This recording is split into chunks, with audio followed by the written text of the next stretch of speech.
Hey everyone, Shane here. Just wanted to bring a cool event to your attention before the main show starts. If you like to play D&D and you like to support kids in the hospital through charity, and you're going to be in the Central Arkansas area this Saturday, July 28th, make sure to check out Roll to Save, which is a charity event for Wendy's Fund that raises money to donate to Arkansas Children's Hospital to help families with kids that are patients in the hospital. It's a great charity. It's going to be this Saturday, July 28th, starting at 10 a.m. There's going to be 3 sessions of D&D ongoing throughout the day, and it's just going to be a lot of fun. So if you want to know more, look for Roll to Save for Wendy's Fund on Facebook. Go to Imagine Games on Facebook. That's Imagine Games in Sherwood, Arkansas. Or you can call Imagine Games at 501-833-DICE. That's 501-833-DICE. And anybody there can probably tell you about it. But if Dusty Weathers is available, ask for him because he's heading the whole thing up. But anyway, really fun event. Come check it out. And maybe even if you can't make it, but you want to support families that are in Children's Hospital right now, maybe just help out anyway. So anyway, look for Roll to Save for Wendy's Fund on Facebook, or Imagine Games on Facebook, or call 501-833-DICE. And you could even just drop me a line if you want to know more about it at Shane@ShanePlays.com. That's Shane@ShanePlays.com. And now, on with the show. Shall we play a game? Why, yes, I believe we shall. Oh, I got a live one here.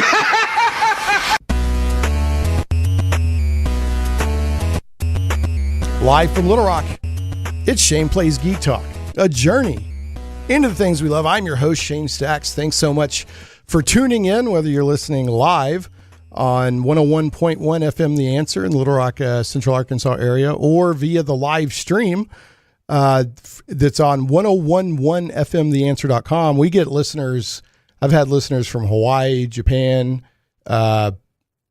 Argentina.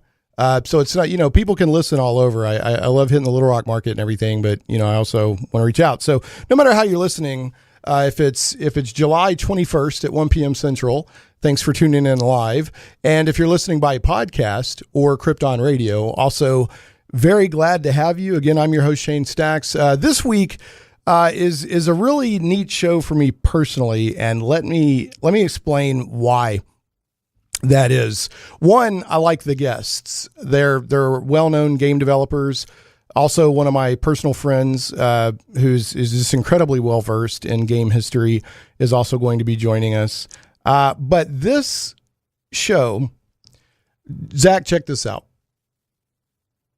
On June 6, 2015, my second episode ever, over 3 years ago, Corey and Lori Cole were my guests. Mm-hmm. Not only was it it was my second Shane Play show ever, they were also my first guests for an interview. Gotcha. So this is special for me for that, to have them back on.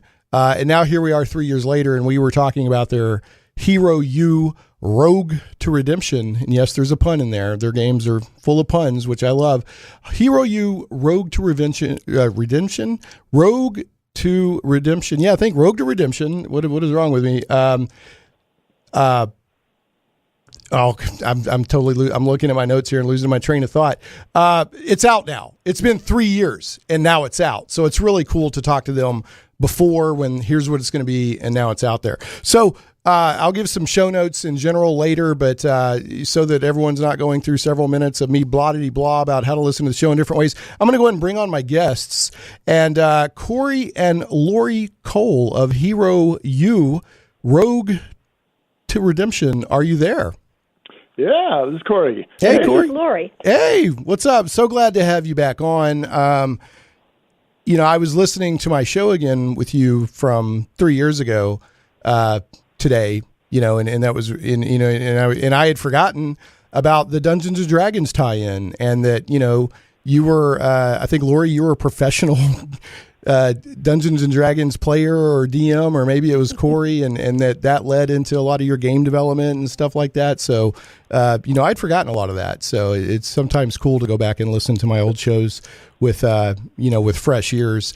And I'm going to bring on my other. Shane, that might be a slight exaggeration, but on the other hand, a recent review from Greece called us Mythical Titans. Titans, yeah, Mythical Titans. I saw that. Compared to being Mythical Titans, I think being professional dungeon masters probably closer to the truth. Right. All right. Well, I like it, and I'd forgotten about the D&D tie-in connection there because, I often talk about Dungeons & Dragons and other tabletop role-playing games here on the show.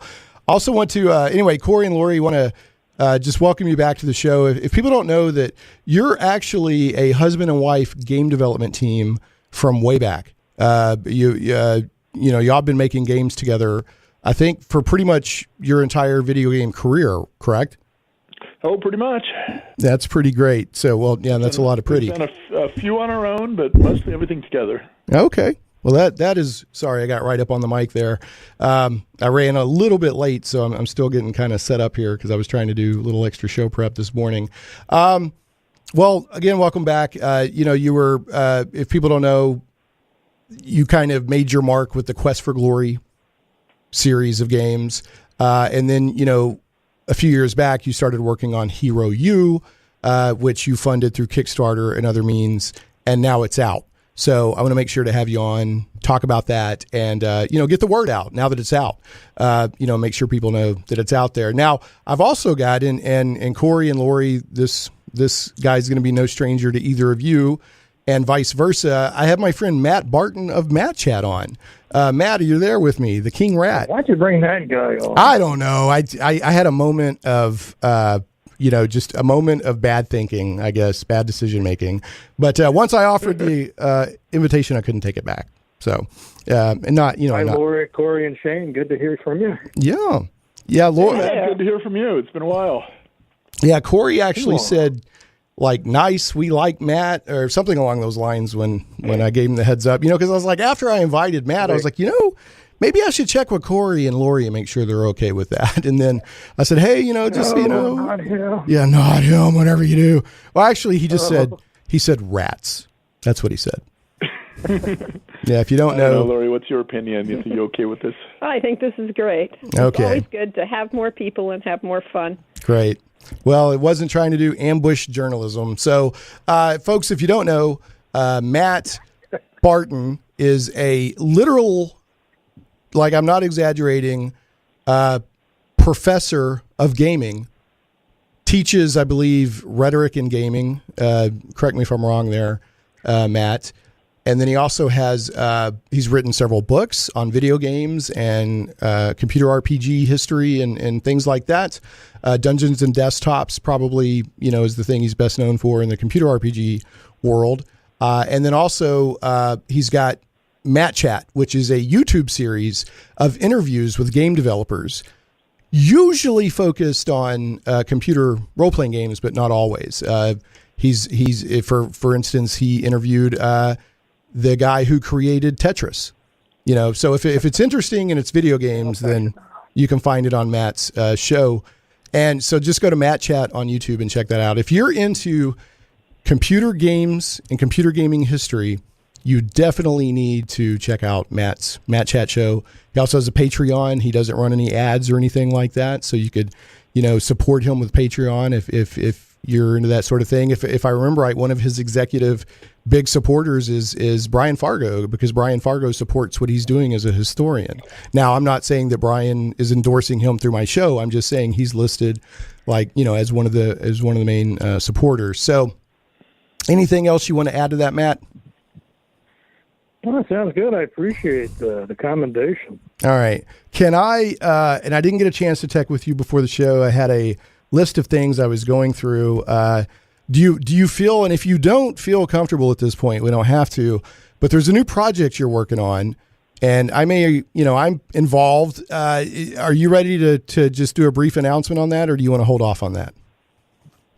You're talking about the second edition of Dungeons and Desktops? Yes, sir, I am. Yes, it's humming along. Yeah, and rats have already been slaughtered in the name of updating that book. That is correct, and I want to say that Matt has been feverishly working upon it. I am the holdup on a lot of it getting into the greedy publisher's hands at this moment, but I do have stuff I'm working on. It was one of those projects when we first started, I was all ready to go. And then Matt had like schoolwork and stuff going on, so he couldn't quite. And then once he engaged, I wasn't quite available, but now I'm re-engaging. So this thing is going to be updated with better screenshots, color screenshots, entirely new sections, revised sections. We're going to fix, typos or grammatical errors. We're going to put a whole new section in there about the quote unquote Kickstarter age of computer role playing games. Who's the artist? There's a new cover. Who's the artist? I saw you mention that, Matt. Oh, that's Robbie Sandbot. Yeah. Can you tease us with what's going to be? I haven't even seen the art yet. Can you tease us on what it's going to be? I'm going to keep it a total surprise. All right. It's a rat, isn't it? It's you fighting a rat. Have you seen it? Yeah, I haven't seen it, but and that'll be out soon. Well, not soon, but finishing up on the section of course, there's a chapter in there on Quest for Glory. Oh yeah, Quest for Glory, the original adventure RPG game. Well, Matt's work is really educational, and one of the important things we learned from it, the Matt Chat, was that the most important thing in order to be called a role-playing game is you've got to have giant rats or something like that in your game. So that's why we made sure we put in the giant dire rats early in Hero U. I have never seen anybody. I thought when I first met Matt, I thought it was Matt's honor. Yeah, I look at that. You've been honored with rats, with vermin. I was killing rats in Hero U. I think I timed it maybe about 15 minutes in. Yeah, cool. And I know the other day you were playing one of the early Ultima games on your Matt Chat. Right now you're going through the Bronze Age, Silver Age, etc. of the role-playing games, computer role-playing games, and you encountered a rat in an old Ultima, and I mean, I thought literally that every endorphin in your brain exploded at once. And so here's the thing. It's a primordial thing. Yeah, I really did. I thought that Matt's love of slaughtering rats in computer RPGs was an affectation he did for fun. Right, kind of like a persona, his online, just a kind of an ongoing. I can't do it. I can't act like that. No, there is something fundamentally and primal in his lizard brain that fires up when he sees a rat in a dungeon. So, yeah, he's the king rat. So anyway, I don't want to spend too much time on that. I've dumped the news segment today. The first time I had Corey and Lori on, at that time I was doing about 20 or 30 minutes of news, and I was doing my interview in the second segment. I've dumped the news. We're not having any news today. I'll banter with Zach a little bit here in a moment. But other than that, it's going to be all Corey and Lori and Hero U. I've asked around RPG Codex and other places if there's any Codex listeners out there. Hey, guys and gals. But I've got some questions and input from the Codex, which surprisingly does not require flame-proof underwear. So, yeah. That'd be the first time. Yeah, well, yeah, right? I was like, wow, okay. And there's especially one user, the username is Loves Richard Simmons, that Richard Simmons should, there's some pretty good questions and thoughts in there. So awesome. Yeah. So, okay, but anyway. Simmons? Yeah, it says, that's a great website, but you must be brave to go there. Yeah, I love the Codex. You know why I love the Codex?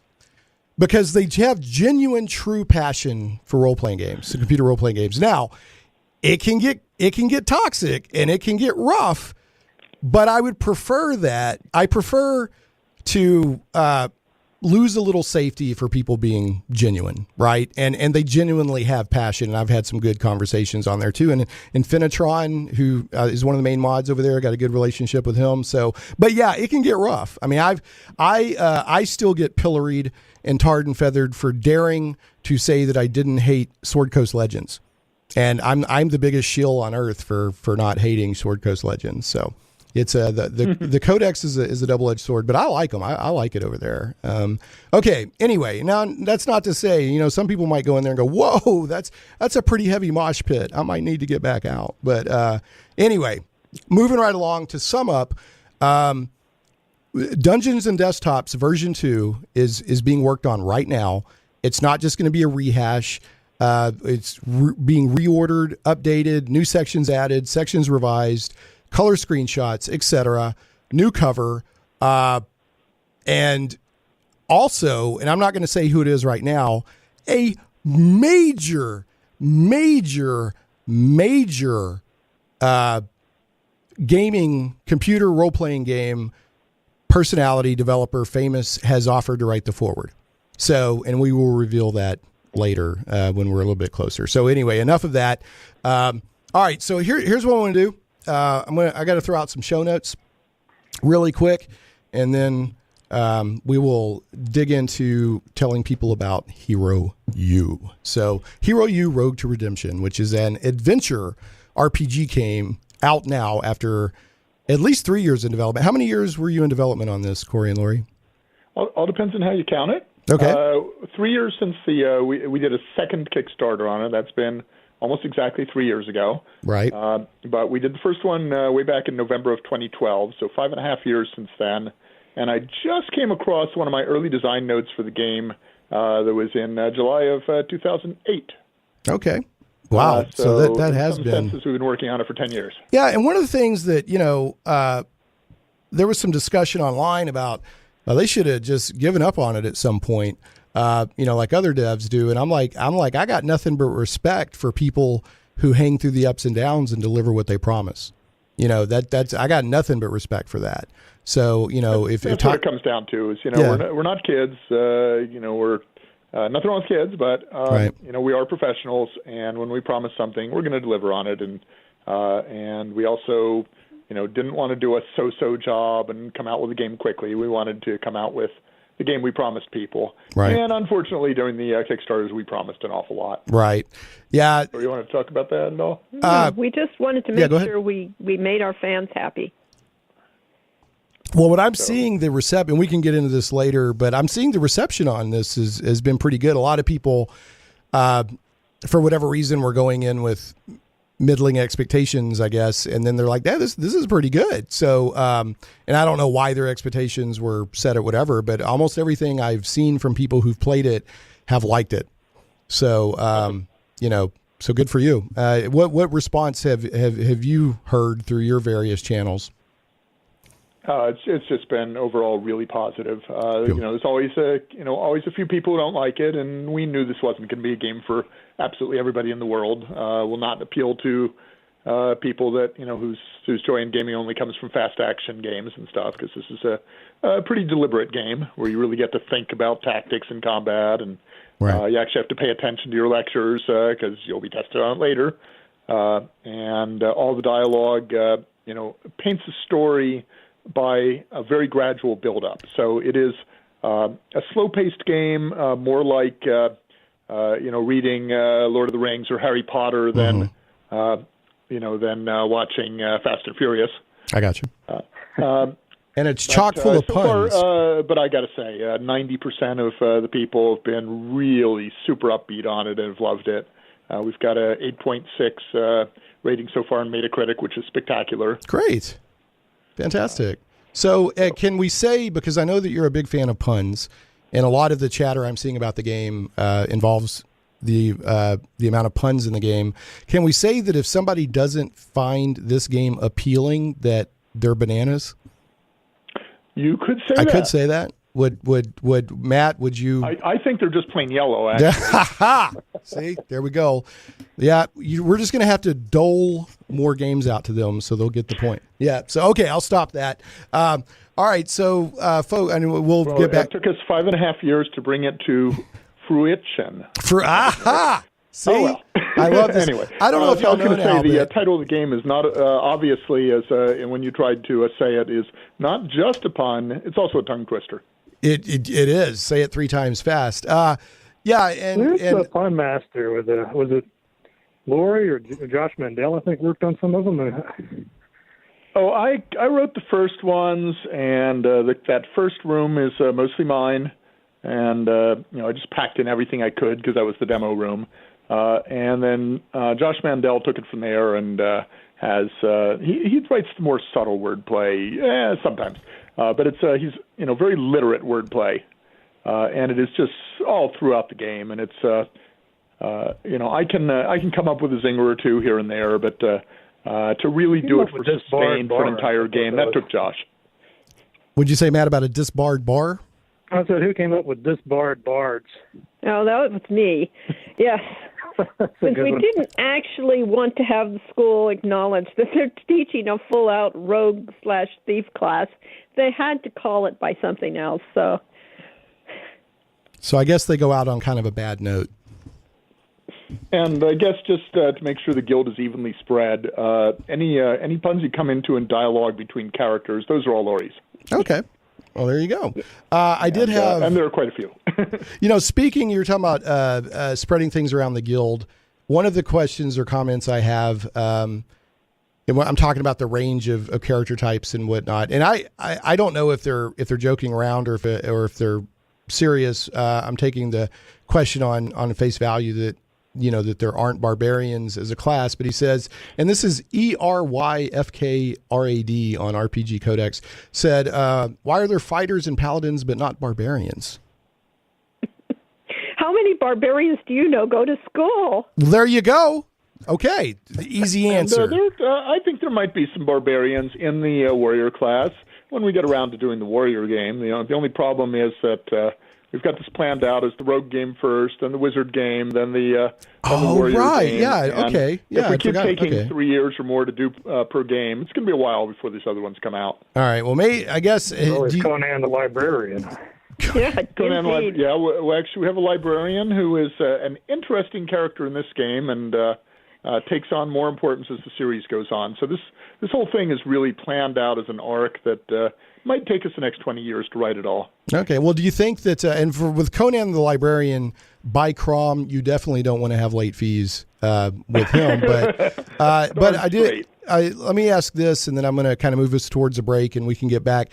Now that the first game is done, when you move into the rest of the arc, which will be, warrior, wizard, whatever, I mean, do you feel like enough ground has been laid here that you'll be a little faster or whatever, or it'll be more efficient getting something out the door? Or is it just in some ways going back to the beginning every time? It's always, when we were doing Quest for Glory at Sierra, we thought that would happen, that we'd have this nice, once you've done a game, now you've got it under your belt, you'll be able to do the next one. Well, and every time we did a game for Sierra, we were under new rules, new ways of doing things, new staff, new people to work with, and it was always starting over. We have a big advantage this time that we really have the control and have to say what we want to keep and what we don't want to keep. But it's still going to take a long time to do it. Okay. And in fact, us having control might make it take longer. All right, fair enough. But what is definitely in the queue? Is it definitely like wizard and warrior, and what do you definitely plan on? So if anybody is listening and wants to know what can you say is definitely coming? Well, in the series, the next game is definitely the wizard. The following game is the warrior. Then we come up with a paladin main character game. And then the next game, that's kind of in the air. It's supposed to be, at this point, the culmination. So we bring all of the characters that you played in these games as main character and have a choice in the last game. But we're also talking about doing some other kinds of games in between to make things interesting. Okay. Well, cool. That's neat. All right. Hopefully ones with a lot shorter development time. All right. Now so we can actually get to people a lot sooner so they don't have to wait years. Now, do you foresee, and you may not even know yet, but I mean, do you think that you'll have some sort of, crowdfunding like Indiegogo or Kickstarter with each game, or? Well, we definitely want to do that because the best thing about Kickstarter is not actually the money, but the people. It's about getting the people to be part of the game, and we really did that with our people that backed us. We have characters in the game that are based off of fan characters, and nice.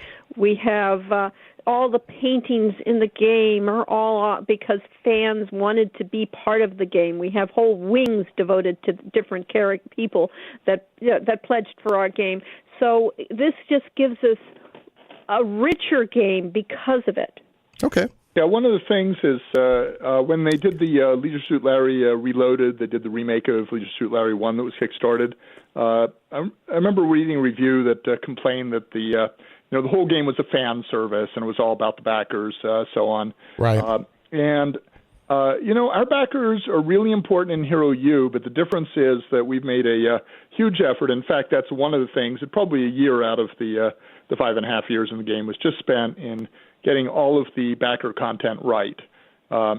So what we did is we had people send in photographs and stuff that they wanted to get in a painting on the wall, and instead of just doing a quick touch-up on it, we actually had our artist paint an original artwork for each one that was based on the original photo, so you but didn't just run it. Kind of told a story, and that completely fits into the world of the game. So it's completely indistinguishable when you're looking at a painting on the wall as to whether you're looking at a backer portrait or one that was designed in as part of the game. Well, that's nice. Yeah, because it'd be real easy to go low effort and just run something through a filter and make a portrait out of it or something. So I naively kind of thought that was what we would do. Yeah, and originally that was the plan, to make something fast, just to put it in, because we honestly did not think we'd have the luxury to really, really take the time to make it look great.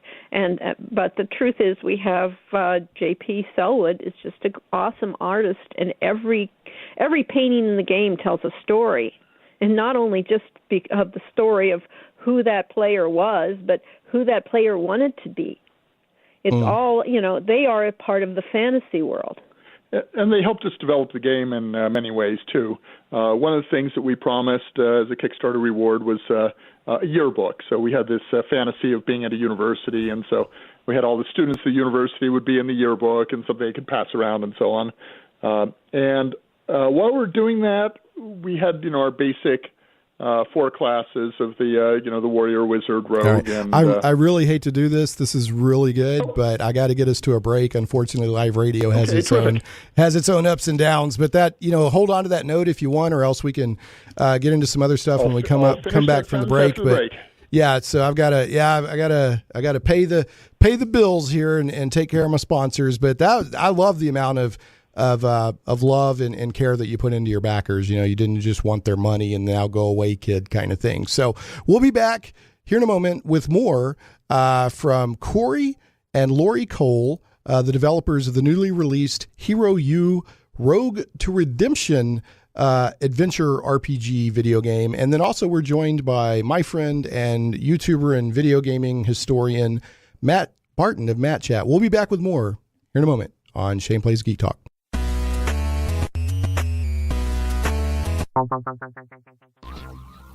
Comic book lovers, visit thewildstars.com today. From the mind of author and comic book industry expert Michael Tierney, it's not just a comic book, it's a comic book novel.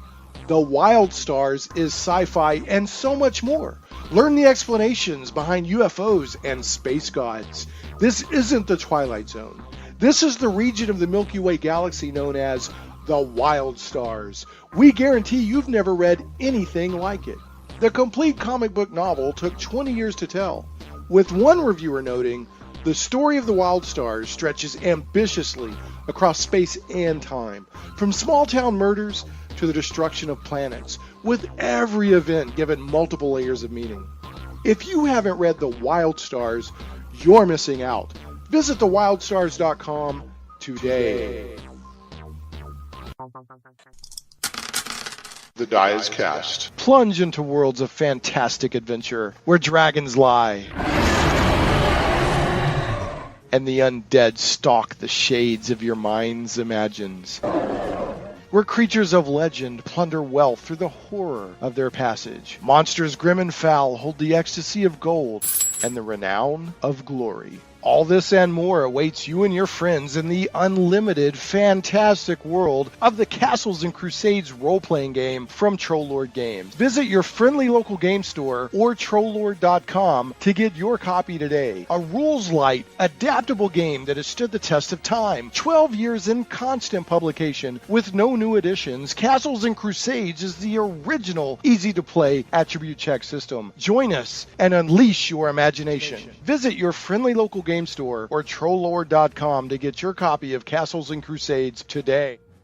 Shane Plays Radio is blessed to have sponsors, and we appreciate them very much. However, did you know that you can also support the show as an individual for as little as $1 an episode? Simply go to patreon.com/Shane Plays.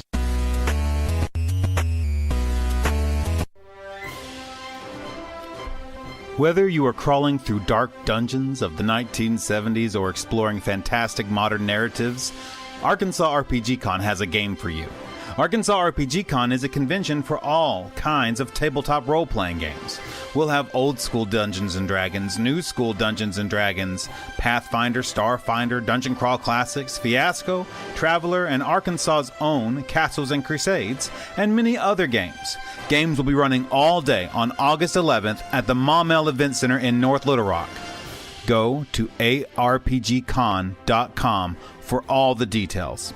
Arkansas RPG Con is brought to you by Shane Plays Radio, World of Game Design, and Theater Elf.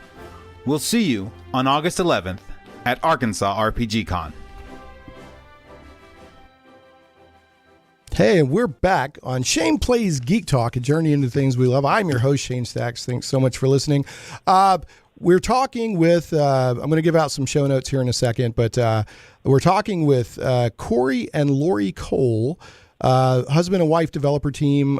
You may know them from the Quest for Glory series, which is quite well known in the adventure and the RPG, computer RPG video game circles. Their game, last time they were on was my very second show in June 6, 2015. And they were doing a second round of Kickstarter funding for Hero U, The Rogue Is You, which is also a very, adventure RPG type game in the style and in the vein of Quest for Glory. So if you liked the old Quest for Glory games and you're not familiar with The Rogue Is You, Hero U, The Rogue, or not The Rogue Is You, that was what I called that's what I called the episode from June 6th. It's Hero U, Rogue to Redemption. But let me, and I'm also joined by my friend Barton of Matt Chat, who is just a walking book on video game knowledge, especially when it comes to computer RPGs. We'll hit some show notes here real quick, and then we'll get back to talking about Hero U, Rogue to Redemption.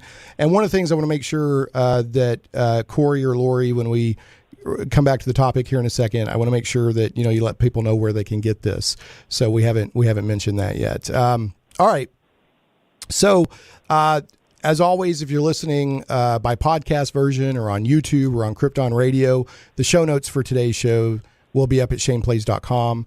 This is live talk radio if you're listening on June 21st. July 21st. Yeah. You can call 501-823-0965, or you can tweet me at Shane Plays. Last week's show was the Overstreet Guide to Tabletop Game Collecting. Tabletop games have gotten so big, and they're in such a renaissance, whether it's Magic the Gathering or whether it's board games or whether it's role-playing games. There's actually a tabletop guide to game collecting from Overstreet right now, and that was a really good show, so go check that out if you missed it. As I said, the show does go out as a podcast on the blog at shaneplays.com, iTunes, Google Play Music, Stitcher, SoundCloud, YouTube, and more. And I think we're on Podbean now. They just started picking up the feed. And then last but never, ever, ever least, Shane Plays is carried on Krypton Radio. Krypton Radio is SciFi for your Wi-Fi.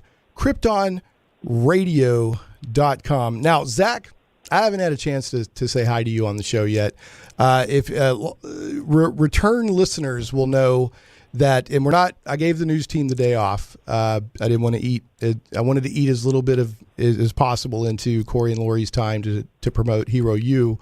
But the head of our news team, Sal, his grandmother and her dog Muffin, if I don't banter with you, they get upset with me. I get nasty emails. I get nasty postcards. Other stuff happens. So how the heck are you, buddy? I'm doing good. You're doing good? Mm-hmm. All right. So we'll run this by you real quick. I thought this might be interesting to you. Microsoft, of all companies, they have a store, Microsoft Store, online that also has video streaming. For the next 4 days, 3 or 4 days, I think they were doing it for a week, through July 24th. Yeah. So this is one of those things I tell people. Sometimes it's best to listen live because sometimes it can be time sensitive. I don't know exactly when the podcast will go out. They're giving away Dragon Ball Z Season 1, the entire season right now for streaming. I saw that. So you go to, your level sounds a little low to me, buddy. Do you want to, or maybe, you know what? Let's wait because I know we're playing around with the levels. Let's see how it sounds on the recorded thing. So maybe lower to me than for the listeners. If y'all don't know, Zach and I are working together to constantly tinker with the levels when we have multiple people talking. And you wouldn't believe all the buttons and stuff in there. I mean, it's the bridge of the Starship Enterprise, without a doubt. But yeah, so they're giving that away for free. The link is a big, long, nasty link. And just go to the Microsoft Store and search for Dragon Ball Z Season 1 under the video streaming, and it's free. I guess you have to have a Microsoft account, but other than that, you can stream it free. And it's not free just for the next 4 days. Once you get it, it's yours to stream whenever you want. Right. So another thing, I thought you might get a kick out of this. This just came up this morning. Tell me if you would fund this guy or not. So the 17-year-old is doing a GoFundMe because he wants to go to the Baltimore Comic-Con. And he said, I'm a young 17-year-old trying to go to this year's Baltimore Comic-Con. I've been to my local New Orleans Comic-Con 7 times, but this Comic-Con has the live-action Shazam, John Ostrander, Denny O'Neil, Scott Snyder, and the legend Frank Miller. I need to go to this. Please make my dream come true, and I will give you a blog. So that's not what I'm like, whatever. But I chatted with him a little bit online. I said, I retweeted him and all that. And he came back and said, if I get to $1,000, he said, I'm going to burn a copy of Batman number 50. Now, I am not against Batman number 50. That's the infamous wedding issue now that they didn't actually end up getting married. Yeah. I thought it was a pretty good issue, but it just wasn't a good payoff for what was supposed to be happening. But the chutzpah this kid has to ask, hey, could you help me get here? And then when I get to $1,000, I'm going to, like, Tom King's one of the best writers and comics out there, and he's announcing publicly he's going to burn Batman number 50 if he gets to $1,000. So would you help this kid? Maybe. I was like, I'll help him out. He just caught me in the right mood. When people like GoFundMe, they're like, hey, can I get a sandwich? Or I want to get a nice car. I'm like, no, I'm sorry. That's just basic stuff. But I don't know. This one kind of, maybe it wouldn't. So Brady, Zach may or may not help you. So I don't know. Would you, Corey, Lori, Matt, would you help Brady? Would you personally want to help Brady? Oh, I'm not a big fan of comic burning, but sometimes they're just sometimes you have to make some space. So. Right. Well, that's the thing is I'm not for it for censorship by any means, but just the sheer audacity of this kid claiming that he's going to burn a comic book that has recently gotten bad press if he gets to $1,000. I was like, you know what, kid? All right, you got a lot to learn, but I'll help you out. What about you, Matt? The only GoFundMe I've supported lately was for Stephen Alexander. He's the guy who started Infamous Quests and did a game called Quest for Infamy that was inspired by Quest for Glory. Right. And he's having some pretty serious health problems. So I've actually put some money into that. Well, that's hip. Yeah, so if I'm going to do a GoFundMe, I'm going to do it because a person honestly needs help. Right. And not some person that thinks they have the right to ask other people to pay for their things. Right. And that's a totally fair thing. Usually I dismiss him, but I was this kid's 17. He's like, whatever. I'll put it out there if people want to help him. It's definitely, I do not want to present it as a deep, fundamental felt need. That's not the case. This kid's just trying to get to Baltimore Comic-Con. Now, I'll tell you a GoFundMe that I pushed out all over, and I hardly ever push out GoFundMes, but I did 2 in one day. They just had the accident with the duck boat in Branson, Missouri, and a lot of people died. And there was a family on there that there was 11 family members. 9 of them died and 2 made it off. And they're trying to get help with the funeral expenses for 9 people all at once. And I pushed that out. So I personally think that's not something you can plan for or expect. That's not, expecting. But anyway, so I threw that one out there if anyone's looking for that. What about you, Matt? Would you help Brady, or would you tell the guy to go eat a rat? Yeah, I'm probably telling him he should go ahead and burn himself. Dang! Brady, you're not getting any love. You're not getting any love, son. So, all right, well, let's move on. Lord on that 100%. All right, let's move on. I do want to talk some more about Hero U. One last thing I want to do here real quick. I support comic book creators doing Indiegogos. And Edwin Boyette did a beautiful trailer for, and it's a parody. It's not serious. It's Trump's Space Force. They're doing a comic book for that right now on Indiegogo. Play this ad. I'm sorry. This ad is a subversive work of art. Go ahead and play it. And this is a PSA. I'm not being paid to run this. This is a PSA. It's another lonely night, and you need it bad. We've got all the mecha you need. Bipedal hydraulic lunar functionality for your pleasure. And if you're a real nasty woman, you might even get to see the vertical takeoff and landing capabilities. Oh yeah. Trump Space Force, making space great again. That thing is just such a beautiful, creative tragedy of mixed. I love it. And Edwin, he's got. I have a question about that though. Yeah. Was that Bill Clinton on the saxophone in the background? It probably was. Nice one. Nice one. And folks, keep in mind, this is satire for fun. You know, if you read the book or whatever, it's not real political. It's just they're having fun. And we need more fun in our climate right now. Everybody's, arguing and stuff, and they care and they're passionate, but we need a little bit more fun. But anyway, that is, believe it or not, their goal was $15,000. There's 15 days left, and they have raised $95,000. So you can find that. Wow. Yeah, it's Trump Space Force on Indiegogo, and we'll give a Red Rooster update. That's another one we've been talking about. Those are some local comic artists, creators. But to move on, I want to give some more time here. So let me. Let's talk a little bit about what Hero U is, and the reason I want to say this, I've already said it's an adventure RPG computer game. Now on Facebook, you just actually said the magic word though. What's that? And the magic word was fun.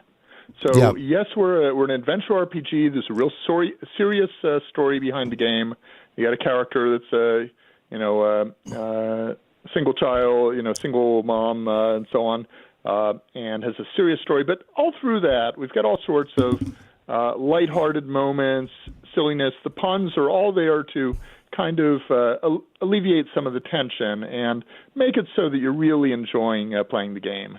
And we've been told this is kind of a throwback, that everything in the 2010s has to be super serious, right? Blood and guts and so on. We're not about blood and guts. There's action, there's combat, there's monsters.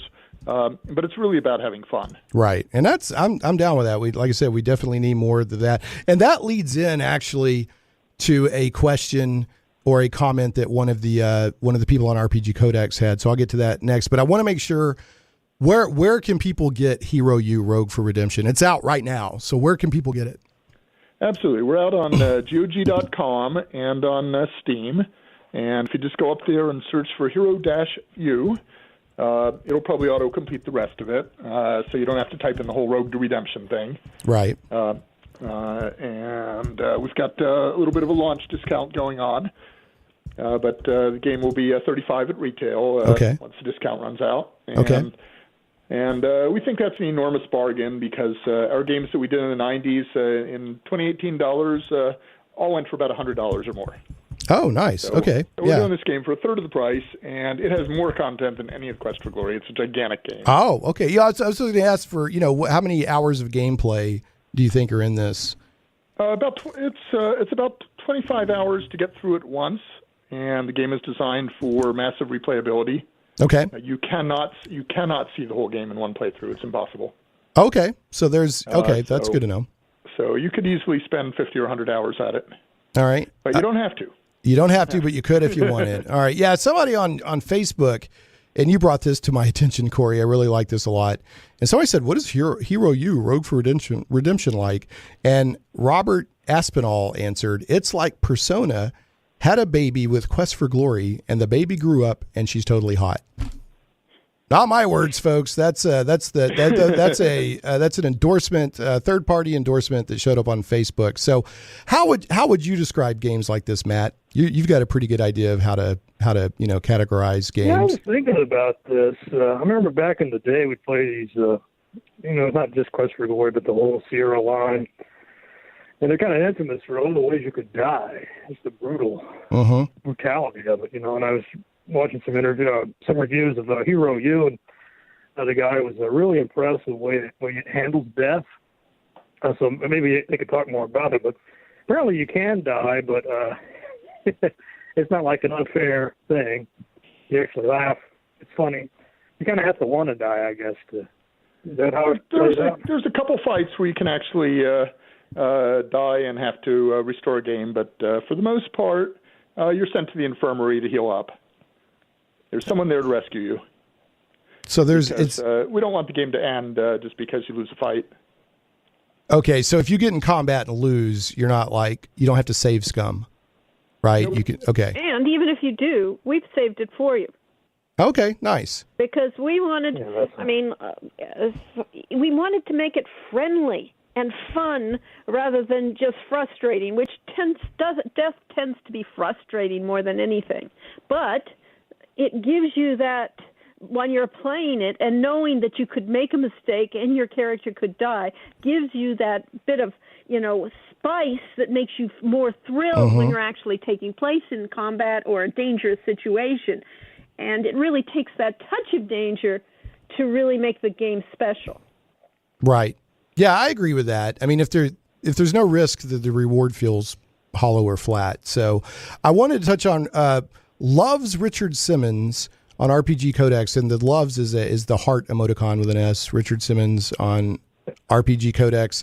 And I'm going to highlight this just to show that I think Corey's already answered it, and also Lori. It says, we're living in a highly partisan era, and for some unfathomable reason, gaming culture has become a particular vitriolic microcosm of that partisanship. It gives an example of somebody, there's a bad joke or quote unquote dad joke about skeleton justice warriors. And, somebody was like, why would Hero U do that? And it's not intended that way. So, but it says here, in view of Hero U's launch, do you believe that there is space in the market for silly apolitical games? Do you ever feel the temptation to insert more of your own personal politics into your work? And if so, how do you negotiate that tension? I feel you've already answered that, Corey, that you're like, we just want people to have fun. So, there's a little bit more to it than that, though. Okay, yeah, go ahead and. You want to talk about politics in the games? Or want me to? Now here's the thing. Let me before. Hold on. Because this can go on a tangent real quick. We've got about 10 minutes left, and I have to get one more break in. So I will totally let you go into politics on games if you want, but just be aware. I'm just going to say that all of our games have had our viewpoint in them. Okay. So if you played Quest for Glory, in fact, TV Tropes has a lot about one thing that Quest for Glory does all through the place is what they call subverting tropes. So we are constantly playing with them, and we have like the D&D concept of a paladin as the ultimate law and ultimate good. And our version of the paladin is ultimate good, and the law is secondary. Mm-hmm. So you break the rules if the rules are bad. Right. And that's kind of a personal statement, and that sort of thing is all through the games. Okay. There's no religion anywhere in our games because that's just not a topic that we choose to have a part of it. No, it's all about personal empowerment. And so what politics that we have under the game is just our belief that everybody has to be responsible for their actions, and that because of your actions, the world changes around you. That's fair enough. And if I understand right, Hero U is one of those games where everything you do, the actions ripple out. Correct? It does. Okay. It's an extremely complex game. It's a huge game in terms of the script. The scripting alone is larger than most Harry Potter books. And it's to cover what the player wants to do and what happens because of what they wanted to do. Okay. Well, cool. Yeah, I mean, I like that kind of thing, personally. it's just like so it's serious and funny at the same time. Okay, well that's fair enough. I mean, there's nothing wrong with it. There's no way if you create something out of your passions that something is not going to go into it.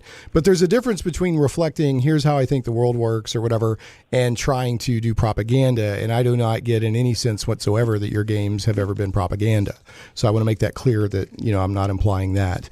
But there is, there's a delicate line to walk. And in entertainment these days, I feel like the line's getting crossed, from all sides right now. But I'm gonna lay that back down. Let's have fun. So I did want to. We don't have time really to go into these, but I want to. If Corey and Lori, if either of you ever cruise the RPG Codex, there is a Hero U Rogue to Redemption thread, and in there was another couple of good questions from Loves Richard Simmons, or if you want to email the answers or something to these, I'll work it into the podcast version. But it said, have either of you had a chance to play either Infamous Quest for Infamy, or Crystal Shard Studios' Heroine's Quest? If so, what did you think of them? And were there any features present that you thought, darn, I wish we had thought of that 20 years ago? And then also, there was somebody's asking about Quest for Glory 5 and how that, I guess Corey has said publicly in blog posts that internally it was a disappointment. So they're just curious, how closely did the final version of Quest for Glory 5 match up with your original version of the game and that sort of thing. So the only part of Quest for Glory 5 is a disappointment is that we were into 3D graphics before its time. And the quality of the graphics did not measure up to the quality of the story. But and honestly, as far as scripting, it's amazing. I played Quest for Glory 5. It was one of the few games I played of my own that I totally enjoyed playing. Oh, good. I love the combat system, which most people don't care about. I love the fact that all of the bad guys were seriously scripted with AI so that they'd actually be responsive, and you couldn't predict how they were going to move or anything, so that it felt really real. It was much more of a role-playing game in the JRPG type of role-playing game than any of our games had been before. So on that sense, I loved the game. I think it holds up very well story-wise in that. It's just that the graphics just really weren't there. Look good. Yeah, okay, I got you. All right. Well, I got to sneak one more break in to show some respect for my sponsors, but we'll get back. We'll have a few more minutes to talk. And then I don't know if I end the show now with a bad joke of the week. So I picked up a couple of really bad ones just in your honor this week. So we'll end on that. Folks, I want to remind you, get on over to Game Goblins. Some goblins are your friends. Game Goblins is Central Arkansas's premier retailer of Magic the Gathering, Warhammer 40K, board games, card games, RPGs, miniatures, and hobby accessories. Call Game Goblins at 501-224-GAME or visit them online at gamegoblins.com. First-time customers mention Shane Plays and receive $10 off of your purchase of $50 or more. Tell them Shane Plays sent you. Hey, welcome back to Shane Plays Geek Talk, a journey in things we love. I'm joined by Corey and Lori Cole, husband and wife, game developer team known for their Quest for Glory series, and they have their newly released Hero U Rogue to Redemption, which you can get on GOG or Steam right now. It is an adventure RPG game that you need to check out. I'm also joined by my buddy, Matt Barton of Matt Chat, and he is, among being a hoopy fruit and a swell guy, he's also frantically working on Dungeons and Desktop 2nd Edition, which I have the pleasure of being involved with as well. Going to give a two quick updates here, and then I want to get back and give as much time as possible to talk about Hero U. A couple of quick comic book crowdfunding updates here. Cyberfrog from Ethan Van Sciver is up to $446,000. There's 9 days left. So go check that out. And then Red Rooster by Mitch Breitweiser and Betty Breitweiser and Mark Pellegrini, who have been guests on the show and are local talents here in Little Rock. Their Red Rooster is, I know it's up well over 90,000, and there's, I think, 15 days left. So make sure to check those out. And don't forget Black Ops #2 from Timothy Lemon and Mark Pellegrini will be out, I think, this coming week on New Comic Book Day. So how much time we got, Zach? 2 minutes? Okay. I got him. Matt, I'm going to give you the show for a minute. did you have any questions or comments that you didn't get a chance to ask yet? And then I'll jump in and draw down the show. No, not really. I'm just here looking at my copy of Quest for Glory 1, reminiscing with that a little bit. Essentially, as Corey had mentioned, talking about Quest for Glory 5, how the 3D was giving them some problems. And I was writing about that recently, how this sort of had the computer games industry. There was this paradigm shift where everything, I guess after Doom, had to be in 3D. That was a big problem for people that weren't set up to do that. I just wonder if you could kind of elaborate a little bit more on that. Well, I mean, it's been a series of transitions. When we're just starting up on Quest for Glory 5, well, first of all, Sierra went from the transition from 16 color to 256 color to full color, and then started saying, well, we got to be 3D because that's what the world wants, and who wants an out-of-date game? But we saw some really nice things made with voxels and thought those were really cool. Tried to do that and in-house, and instead of licensing an engine, boy, what a mistake. And it was beautiful, but it was too slow. It was like 1 frame per second on the machines back then. Would have worked great in today's machines. Anyway, so we did another in-house engine for a full 3D polygon engine, and just, in order to get the speed up, they had to really reduce the quality of it. So today we started out again with 2D on Hero U, and it just wasn't quite working, and ended up in 3D, and the 3D I think is really gorgeous. It does look good. Yeah, it definitely does. I got to step in. To make scenes that are 8 times the size of scenes we had in Quest for Glory. So in a sense, this game is 50 times the size of Nice.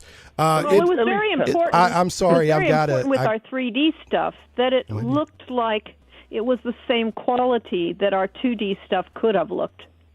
I mean, the colors and everything, every room. Okay, I've got 30 lighting seconds and left. that. I'm sorry. I got to draw the show down. I'm very sorry. But if you have any other comments, if you have any other comments you want to make, just email them to me and I'll work them into the podcast version. Happy to do that. Guys, thanks so much. That's Hero U, Rogue to Redemption, adventure RPG from Corey and Lori Cole. You can get it on GOG or Steam. Got 2 bad jokes of the week I'm going to end on here. Remember, when you are being attacked by a party of clowns, go for the juggler. And bonus, this one's terrible. Orion's belt is a big waste of space. Actually, that's a terrible joke. Only 3 stars. Folks, we'll catch you next time on Shane Plays. Thanks, everyone. Accurate this thing is in terms of speed. Oh, there we go. I knew it. Oh, we got a giant rat. Oh, God. Man, I love these. And I got a mace. Perfect rat-killing weapon. Pounding that thing. With a mace. Gosh, this is what it's all about. I mean, look he's begging for it. He's got like these little claws that he's like, please hit me with the mace. But look, he's like an evil rat too. He's just those eyes, man. And he almost killed me. Got him down to 9 health points, and there's a dad blasted thief after me. God.